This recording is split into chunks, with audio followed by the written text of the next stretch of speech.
This is the binder that I use for teaching people about fake Magic the Gathering cards. For each pair of cards here, one is real and one is fake. So these Sacred Foundries, one is real, one is fake. At the time that these were printed, I think Sacred Foundry was probably 10 or 20 bucks. It might be a little bit below 10 bucks now. But I often try to explain to people, like, if you were to try to print a fake $100 bill or a fake $20 bill, it would be a little bit difficult because there are so many anti-counterfeiting measures put into it, and people are just on the lookout for fake $20 bills. I mean, there are those pens everywhere and things like that. But if you wanted to print, a fake, $20 Magic the Gathering card, it's not that difficult to do this. And people are used to, walking into a card shop and saying, hey, my rent's due this week. I got this, set of 4 fetch lands. It's, list price is 200 bucks, 100 bucks in their yours. I just got to make rent. That's a very common situation, and it's very easy to push fake cards that way. And it's not too hard to spot them once you know what you're looking for, but I maintain this binder to try to educate people on some of what to look for. There are, things like anti-counterfeiting measures, like these holofoil stamps, but they've started faking those. On this particular one, I know I can always tell because I can feel it even through the binder, through the sleeve. I can feel the holofoil because it's raised up a little bit on there, and so you can feel it. Whereas on the real one, it's properly indented. But you can't always use that to test because some of the newer ones they've gotten better at pressing that down in. But there are a lot of telltale signs of what you can look for when spotting a real card versus a fake card.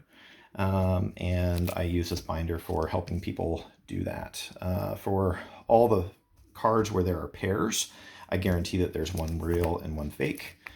So one taiga is real, one taiga is fake, and generally I let people take them out of the binder, but I do not let them, right, at least for the expensive cards, I try to not let them de-sleeve them. And so, is there anything about the front or the back of the card that would tell you that one is real or fake? Because one of those is worth, 100 or 200 bucks, and one's worth nothing.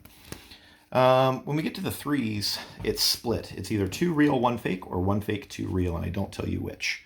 So there's either 2 real mesas or 2 fake mesas, but at least one is real and at least one is fake.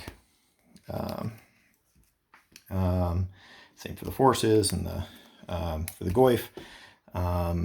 All bets are off. I don't tell you how many. There is at least one real and one fake in here, but I don't tell how many of each. And so it's a fun little thing that I use. And you can't always even, there's a lot of variation even in the print quality, right? Like a lot of people look for blurry text, but this is a real Open the Gates that has blurry text just because it's a little double printed. And so this Open the Gates looks fake to my eyes, but I know that it's real, and you can do other tests for it. So anyway, this is what I keep around. Certainly if you're gonna, run across anything like power, something that's, worth quite a lot, then yes, obviously these are fakes, and sometimes good proxy printers will print them with different backs, but not always, right? Like a lot of times people will print fake power and try to put a real back on it and pass it off. But you're going to be a lot more suspect of those things. You won't always be as suspect of, a $5 or $10 or $20 card. And that's what I keep this binder around for, is to try to help us all spot those sorts of things. So thanks.